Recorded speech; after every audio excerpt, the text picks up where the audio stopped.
On ramène souvent cette citation du maître. La vérité vous affranchira. Mais ce qu'on dit moins en général, c'est qu'avant de nous libérer, la vérité nous choquera, nous troublera, nous irritera et peut-être même nous mettra en colère. Nos réactions varient en fonction de notre degré d'asservissement. Mais ce qu'on doit finir par s'avouer tôt ou tard, c'est que la partie de nous-mêmes qui est dérangée par la vérité, ce n'est vraiment pas celle qui est la plus noble, loin de là. C'est ce dont Jésus faisait mention ici, que celui qui veut me suivre renonce à lui-même. C'est à la prédominance qu'on accorde à notre ego plutôt qu'au Seigneur qu'on doit renoncer pour suivre le Christ. Vous le savez bien, mes chers frères et sœurs, on le vit au quotidien, cet aspect de nous-mêmes qui veut prendre de la place, qui veut décider, diriger, contrôler tout à sa manière. Cet ego qui veut exister à tout prix, se donner une grande importance, qui veut toujours se satisfaire en priorité, se combler. Voyez celui qui sent le besoin de se défendre et de se justifier quand il est pris en défaut, n'est-ce pas? Celui qui cherche l'approbation des autres, le respect humain. Celui qui tient tant à se valoriser et à s'estimer. Oui, c'est bien cet ego que la vérité vient confronter, menacer surtout. C'est tout l'essence du combat spirituel que nous menons contre la triple concupiscence, le monde et le démon. Seulement, dans la foi catholique, nous avons l'avantage de bénéficier de tous les moyens de sanctification nécessaires, de tous les outils pour mener ce combat dignement. C'est bien pourquoi Jésus disait « Ne pensez pas que je sois venu apporter la paix sur la terre. Je ne suis pas venu apporter la paix, mais l'épée, et l'homme aura pour ennemi les gens de sa maison. » Ce sont des dynamiques relationnelles qu'on observe effectivement dans la société entre ceux qui travaillent par la grâce de Dieu à se renoncer pour vivre dans l'Esprit Saint et ceux qui vivent pour satisfaire l'ego dans l'esprit du monde. Mais on peut aussi comprendre ce verset dans un sens plus spirituel, dans ce qui se passe dans notre fort intérieur. Comme saint Paul le mentionne ici, il est vrai que toute correction semble d'abord un sujet de tristesse et non de joie, mais elle procure plus tard à ceux qui ont été ainsi exercés un fruit de paix et de justice.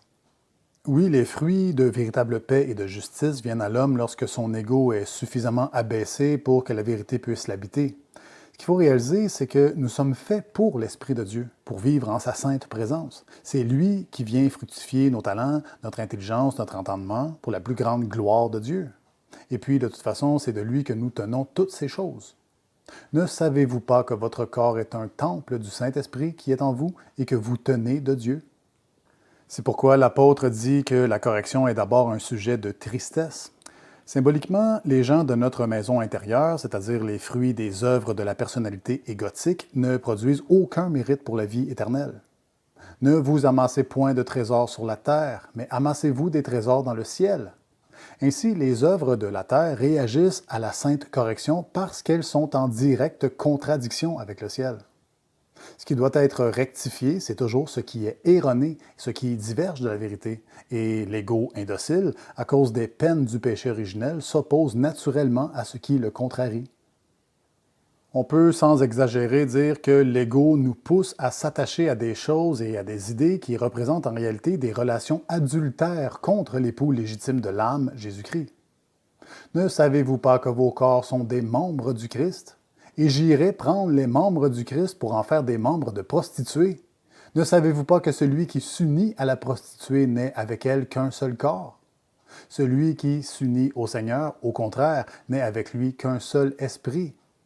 Ainsi, par notre allégeance spirituelle, on choisit de quoi on sera habité.